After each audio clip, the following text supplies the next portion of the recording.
Their coach, if Parcells leaves, he says they have talked to no coach and would not talk to any coach until that is decided. Back to you, Greg. We will continue to follow the Bill Parcells story. One other note, and it concerns Bill Parcells' former team, the New York Giants. Will McDonough tells us that Giants management had a meeting on Friday concerning Dan Reeves. It was decided in that meeting that the team will encourage Reeves to seek another job when this season ends. So Dan Reeves will not coach the New York Giants next year. Let's move to the game in Pittsburgh between the Steelers and the 49ers. Jerome Bettis has a bad ankle. He may not go for the Steelers. That will be a game-time decision. But what got your attention, Chris, the 49ers' behavior last Sunday against Carolina. Yeah, I've seen the 49ers get beaten a game before, but I've never seen them humiliated like they were last week. And the way they responded with the trash talking, with the taunting, they got players ejected. Gary Plummer was thrown out of the game. Ken Norton with a headbutt at the end of the game to continue a Carolina drive and ultimately in the football game. It was a humiliating defeat for the San Francisco 49ers, but maybe more importantly, the fact that Carolina was able to drive them out of their defense. They like to play an 8-man front, bump and run, man-to-man coverage in that secondary, but with all the fades and the fade stops that they were throwing to Willie Green at the end of that football game, forced San Francisco out of the style that they like to play, and really an embarrassing moment for that defense. When's the last time you saw the Niners taken out of their game? It's been a long time. Yeah, when we come back, we'll hear from the Moose, the unselfish fullback of the Dallas Cowboys, Daryl Moose Johnston. First, we'll step aside for these words from your local station. Continue to play hard. They were impressive yesterday, and their win over the Chargers all but knocked San Diego out of the playoffs as well. Now, here's a play that really sparked the Bears early. After a quick San Diego touchdown, Jack Jackson takes the ensuing kickoff all the way back to the Chargers' 32-yard line. A few plays later, Dave Craig, the crafty old veteran, will roll right and fire his first touchdown pass of the afternoon. A little 7-yarder to Bobby Ingram. That tied the game at 7. Later in the second quarter, it's Dave Craig again. This time, he'll buy some time in the pocket, fire a little lob to Curtis Conway. He'll catch it and lunge into the end zone. That gave the Bears a 14-7 lead. It was tied at 14 at the half, but the Bears defense shut out the Chargers in the second half. As for Craig, he gets his third touchdown pass, this one to Ryan Wetnight, as the Bears win 27-14. They'll finish off the season next week at Tampa Bay. A win ends their season at 8-8. Well, we have a doubleheader of NFL action on NBC 5 today. The Cowboys and Patriots kick off at noon. That's followed by Oakland at Denver at 3 o'clock. Enjoy the games. We'll see you tonight on Sports Sunday. Have a great day, everybody. We'll get you back to NFL Live shortly. Johnston getting set for the big game at Texas Stadium against the New England Patriots. Daryl Johnston grew up in Youngstown, New York, on the shores of Lake Ontario. Population about 2,500, a town with just one traffic light. His upbringing prepared him very well to fit in with a team that had so many stars. He learned at an early age that hard work pays off. So the guy they call Moose spoke to Greg Gumbel. I know what it's like to toil, so this has been great. I mean, I've dug trenches to lay cable. I've worked in steel mills, cleaning machinery. I've removed asbestos. I've done some of the dirty work. Johnston has done the dirty work, blocking for Emmitt Smith throughout his career. This year, the two-time Pro Bowler has only carried the ball 22 times for 48 yards. That's one of the problems, is that everybody is so caught up in numbers, and all they want to do is look at statistics. And when you've got a guy like Daryl Johnston, who statistically hardly shows up that he even played in the game, you lose sight. Those outside of this organization lose sight as to how valuable he is to this football team. Daryl Johnston is one of the greatest football players I've ever had the pleasure of playing with, and one of the most unselfish athletes that I've ever been around. And he blocks, he catches passes.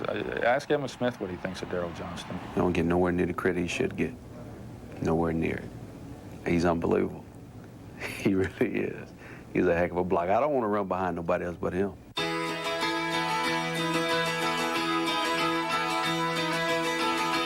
On a team with so many big names, do you feel like you labor in relative obscurity? I enjoy it. I really do. I'm able to play on a team and get a lot of the benefits from being on the Dallas Cowboys, and yet be able to retain a lot of my personal life. I can go to the mall and Christmas shop. I can go out to restaurants.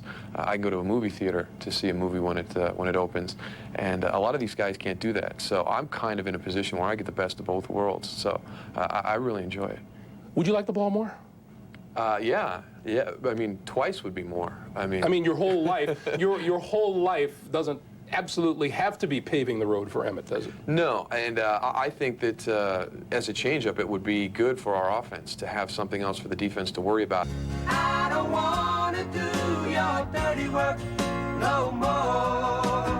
A lot of teams are figuring out now that I'm going where the play is heading on the majority of the plays. So we use a little bit of misdirection with the fullback going away from the play, but I think by giving the ball to the fullback a little bit more, it's going to give Emmett a break, and everybody's talked this year about the pounding that he's taken the first 7 years in the league. This is a position where I can go in and maybe relieve some of that, and I'm not looking for 10 or 15 carries a game. I mean, 5-6 times would be, I think, a great benefit to him, and I would love to be able to contribute a little bit more. Daryl Johnston is what football coaches and analysts call a real football player. And he throws more blocks in one game than you threw in your career. And both of us. I think you can put yourself in that. Yes, that's true.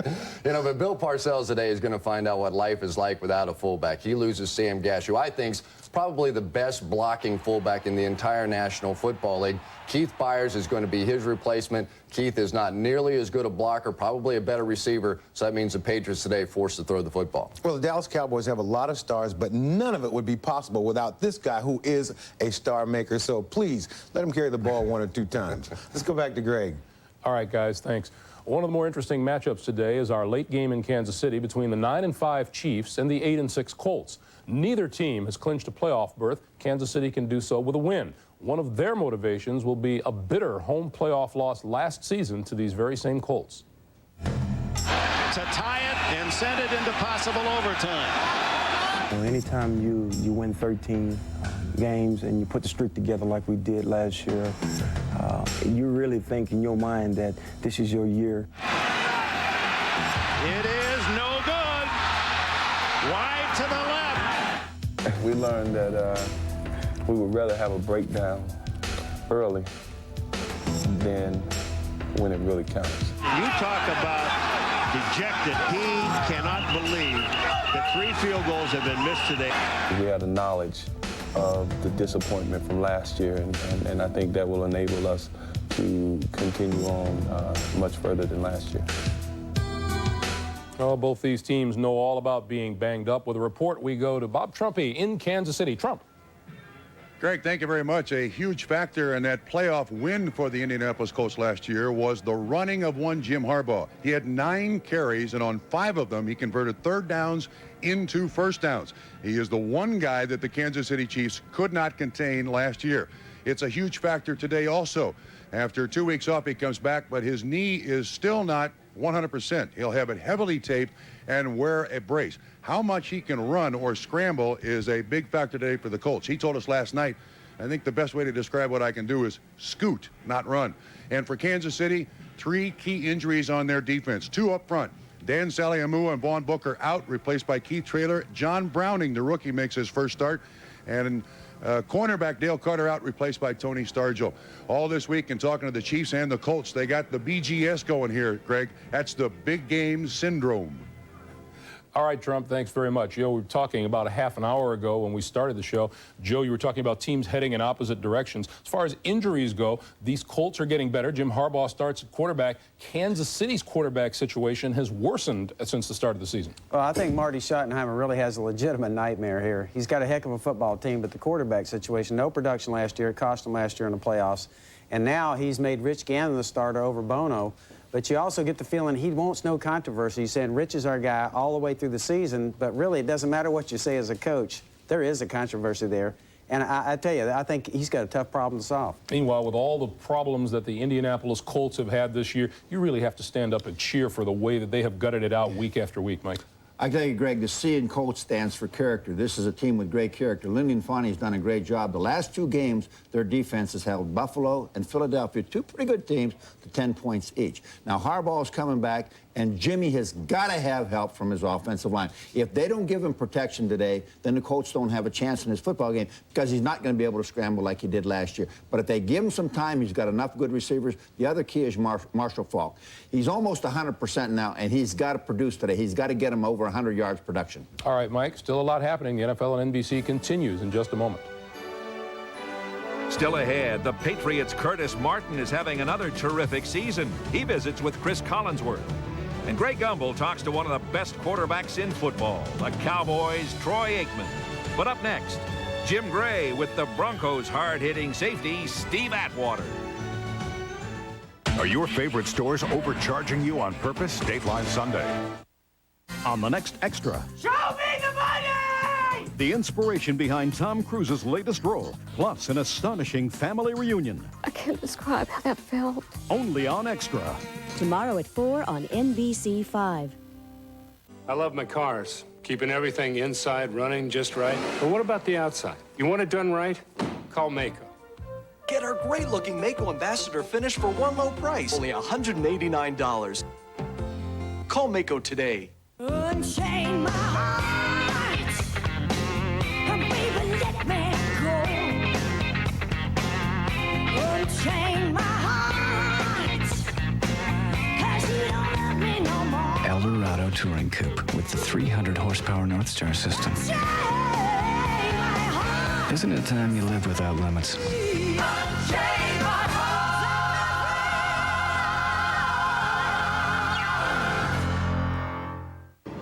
Who are you? The question is, where am I? The critics call Scream the most terrifying movie of the year. Help me, somebody! It's clever, hip, and scary. Yeah?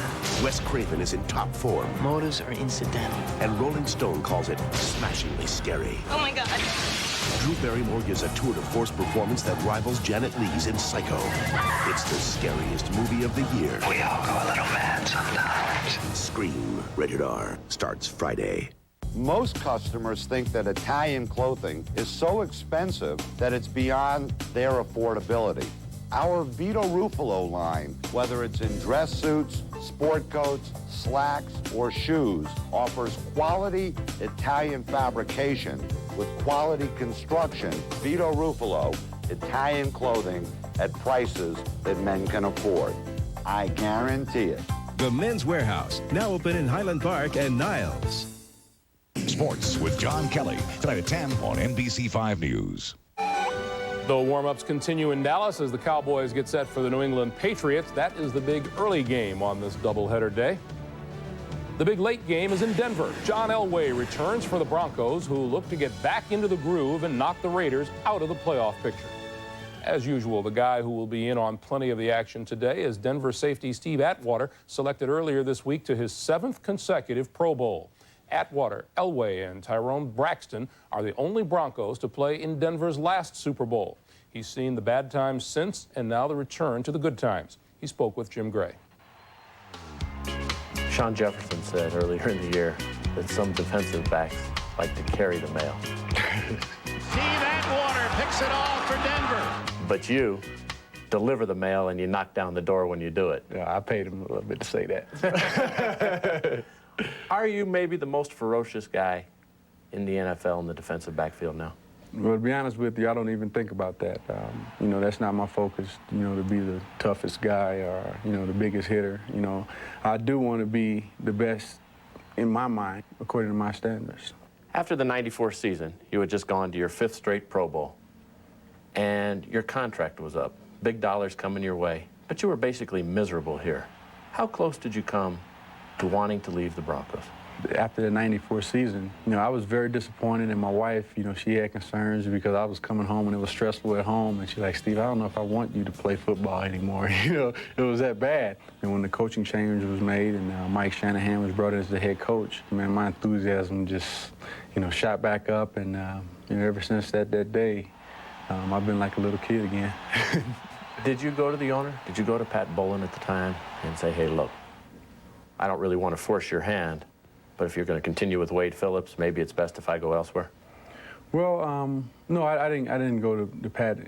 I don't think that was my place to do anything like that. After he did make the change and after he did hire Mike Shanahan, I went to him and I gave him a big hug. I said, thank you. I said, I'm going to hire you 100%. So You went to the Super Bowl in your rookie season. Then some real tough times here in Denver. Did it all seem too easy, and did you kind of grow to expect that this is how it would be every year? Oh, I definitely did. After that first year, I said, oh, this is a piece of cake. We'll get back next year and we'll win it, and everybody will be happy.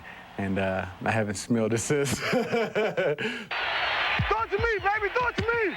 DB's back up, watch the screen. Let me ready to give it up. There's a great film back in 1990 when you were all mic'd up. Good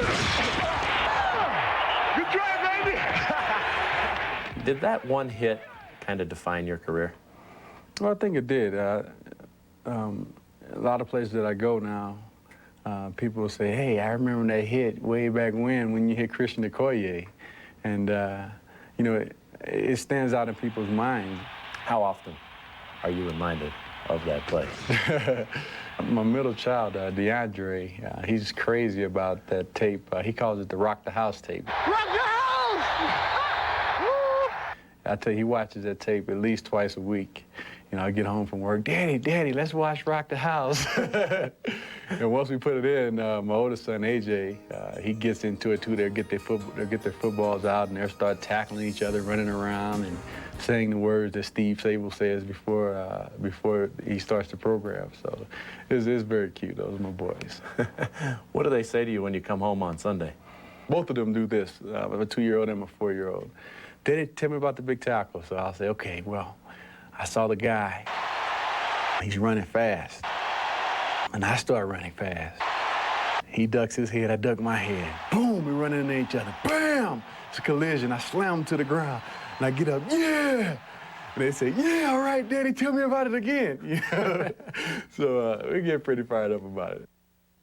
You know, when you hear the term run stopper, you usually think in terms of a defensive lineman or a linebacker. Steve Atwater is absolutely a run stopper coming out of the defensive secondary, and Napoleon Kaufman better figure out where he is today. Well, I'll tell you what, he was stereotyped for a long time as just one of these guys that come up and hit people. We called him a banger, a hitter. He was truly a strong safety, and he played the run very well. He didn't play the pass very well at all, but he's starting to play the pass now. He's very important in their defense and what they're doing when they're playing zone or man, and I tell you, I believe he's the leader of the defense. I think those defensive players really looked at Atwater. I think he's got to get an early hit on Kaufman. If he does that, he'll loosen this thing up. And Jeff Hostetler is going to be watching Steve Atwater all day. If he's back, they're going to go with the running game when Napoleon Kaufman averaged over 6 yards per carry the first time they met. If he comes up with that 8th man in the box, that means Tim Brown is in a one-on-one situation.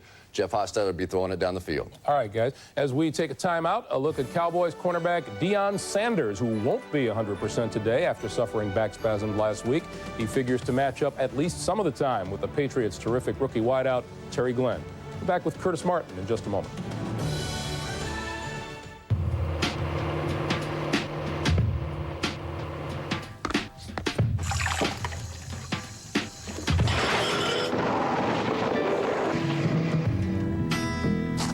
By Sony's PlayStation.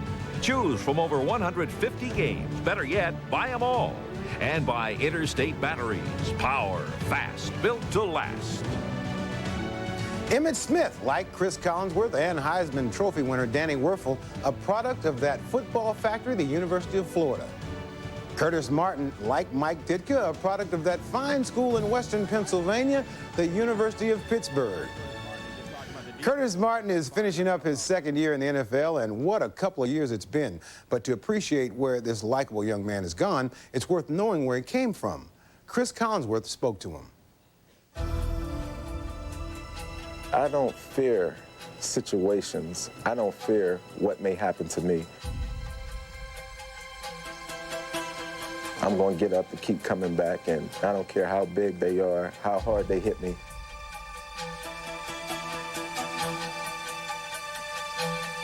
I'm going to get the best of the situation.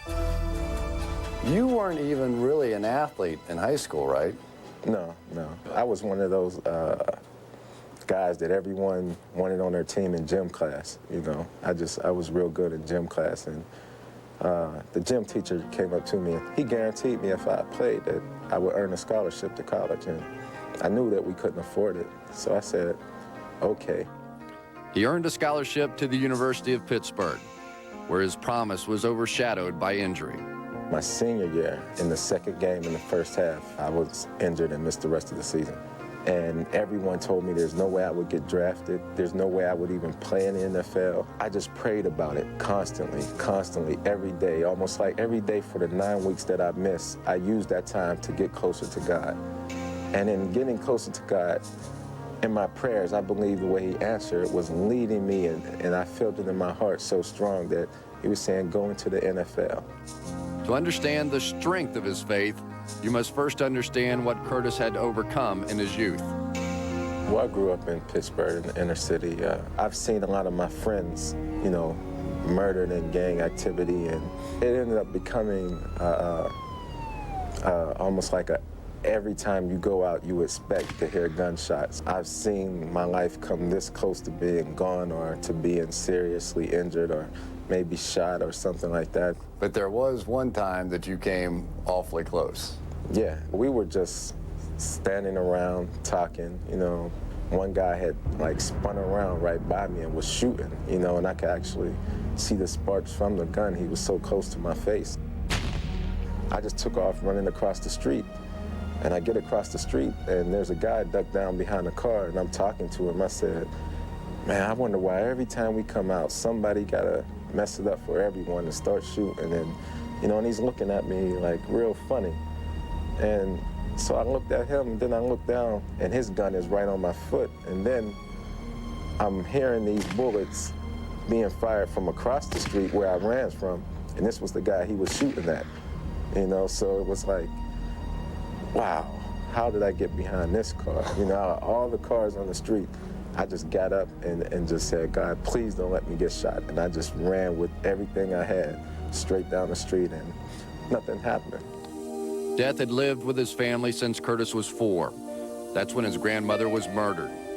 His aunt was also killed in an act of senseless violence.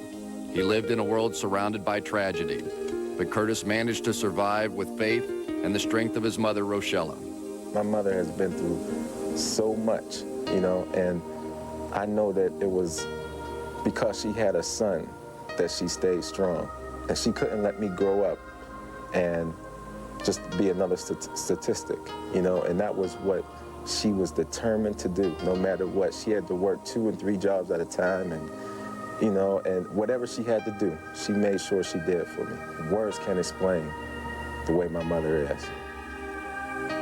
Well, in the last couple of years, we found out just how good a football player this young man is, but today we find out he's a real survivor. Ahmad, we'd like to think in America that we all get the same opportunities, same education, and yet when we see a piece like this, we realize, hey, that's not the case. And yet I think the real story here is the power of a mother's love. Curtis Martin is successful. He came out of this situation, and I think it's the respect he has for his mother and the driving force behind him. He doesn't want to disappoint his mother. Today is a success in life and the NFL because of a mother's love. Right? Well, you know, you look at this selfish world, you see a lot of selfish athletes. This kid is not selfish. He is a real team player. He's enabled the Patriots to become a good offensive football team, one that can not only throw the ball, but run the ball. He doesn't beg for the football. He doesn't demand it 30 times a game. But when he gets it, he makes something happen with it. You know what I like about him is the fact he wears a number 28, worn by a couple of great ex-football players in the NFL, Willie Gallimore and myself. When we return, Troy Aikman talks about the roller coaster season for the Dallas Cowboys, who can wrap up the NFC East with a win over the Patriots today.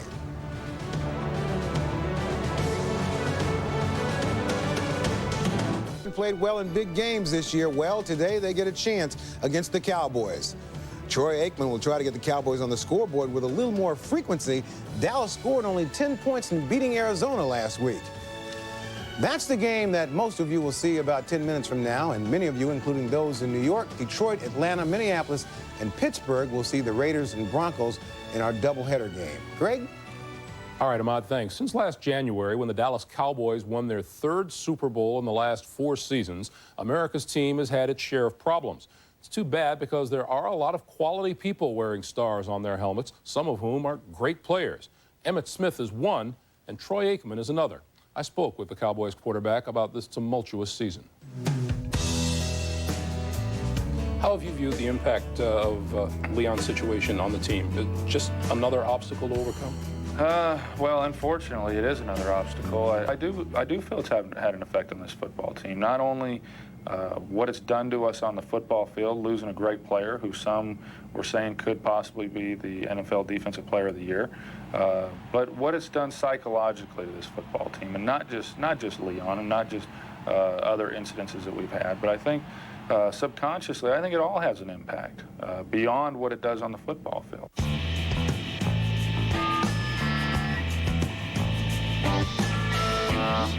What do you say to the people who say the Cowboys have become somewhat predictable, especially on offense? I would say that they're probably right to a degree. And is that a bad thing?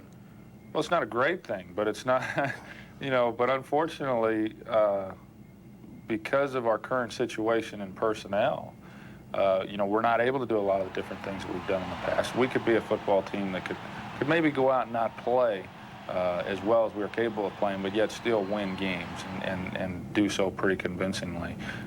This year's football team, it's got to play. We've got to play well. We've got to play exceptionally well in order for us to win games, and we've got to be efficient.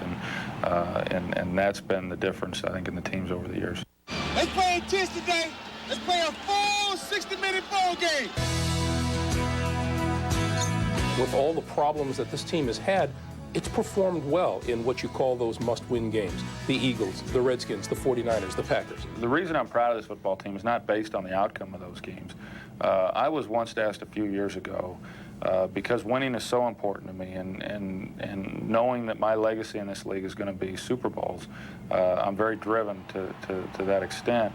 And I was asked one time if my whole state of happiness as a football player was based on us winning Super Bowls, and my response was no, that it's not. What makes me happy is knowing that there's 53 guys on a football team doing everything that they can to become the best team that they can become. We've lost some games where we've made mistakes, but yet the effort level and the attention has been there. We just haven't executed as well as we're capable of executing. And that's really the main reasons why I'm very proud of this football team. This is not to say that you're against winning ugly. Heck no, I'm not against winning ugly. That's all we've done this year. They've all been ugly. But, when it comes right down to it, I have a very simple philosophy on what my role is here with this football team and what everyone's role is. And that is, we get paid to win games. Jerry Jones, nor does any other owner, pay an individual player to go out, and I don't get paid to go out and throw for 4,000 yards. Emmett doesn't get paid to go out and run for 1,500 yards. We all get paid collectively for us to win. And whatever is best for this football team to win, then that's the thing that we need to do. So whether it's impressive or whether it's ugly, it really doesn't matter, because ultimately the only reason we're here anyway is to win. So who cares if it's only by 3 points? And it doesn't matter who finishes in second. It doesn't matter who finishes in 30th. We're all here for one reason, and that's to win a world championship. I've said this before of Troy Aikman. He may be the best interview of any player in the National Football League. You ask him a question, he gives you an honest answer. And how many people can you say that about? But he is the epitome of a leader on this team.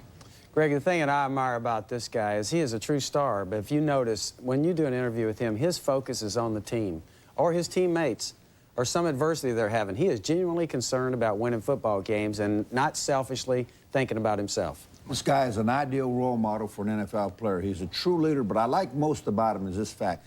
He finds a way to win. It's almost like he wills it, and he brings other people up to his level. Great players do that. And the final thing about him is even when he's unhappy, when Jimmy Johnson was let go and Barry Switzer brought in, he was not happy about that fact at all. He's mended his relationship with Barry Switzer. When Michael Irvin was going through that trial in Dallas, it was Troy Aikman who went to the trial, represented the football team. He keeps this team together. Yeah, and he says the team is the important thing to keep in mind. We're back with the Honda Pick of the Week right after this.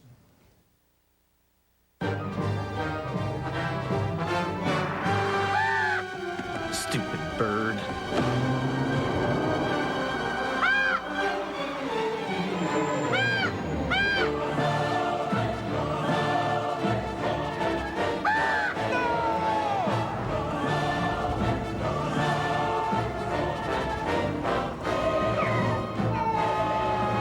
Never underestimate the bond between a Civic Coupe and its owner. Let's go, guys. I need a play down here. Hang on, Mike. We're working on something up here. Try 3-wide rocket. If they blitz, it won't work. What about a quick slam? Okay, Mike, we're almost there. Come on, come on, come Come on. Look at pro split Z out. What's taking so long up there? Okay, Mike, here we go. 3 wide, 78, Z out, Y cross. All right, all set? Let's go. Let's go. Great call, guys. Good job. In the beginning was the ordinary battery. Then came the long-lasting Duracell battery. And now, the next leap forward, introducing Duracell Power Check. The battery with a fuel gauge so you can check its power. Anytime, anywhere. New Duracell Power Check. No battery is more advanced.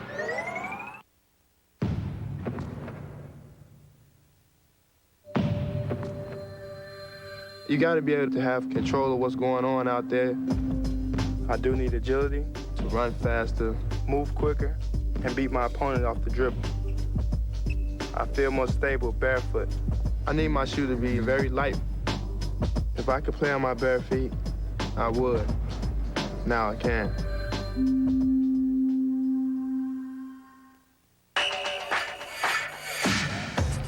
Together we are better than we could ever be alone. We'll be a team forever. The world is ours to own. You're a part of me. That's the heart of me. Dr. Pepper, you're a part of me. Ooh, yeah. The Pick of the Week is brought to you by Honda, vehicles designed to help simplify your life. Will McDonough won yesterday to maintain his one-game lead. With today's picks, here's Greg Gumbel. The time of year my nickname becomes free fall. Will McDonough is taking Houston over Cincinnati. Mike Ditka thinks the Bengals will beat the Oilers. The rest of us are taking San Francisco over Pittsburgh. But as we turn to focus our thoughts on Dallas versus New England, what do you think? Hey, you shouldn't ask me because I'm in second to last, and I've been in last for 4 or 5 weeks. So You maybe just asked me to ask you what you thought about so I can clarify the fact that you shouldn't ask me. Mike? I know this. If New England beats Dallas, that means Bill Parcells will coach Dallas, right? or somewhere. I want to tell you, notice on those picks, I'm looking up at Ditka. I'm on the bottom, and it's not a pretty sight. It wasn't so long ago that Joe Gibbs was leading the pack, but I got to tell you, Will McDonough is looking like Secretariat at the head of the stretch right about now. Not yet, big boy. Oh, no, you haven't been around here long enough. Yet. We'll see at halftime. The NFL and NBC continues after these words from your local station.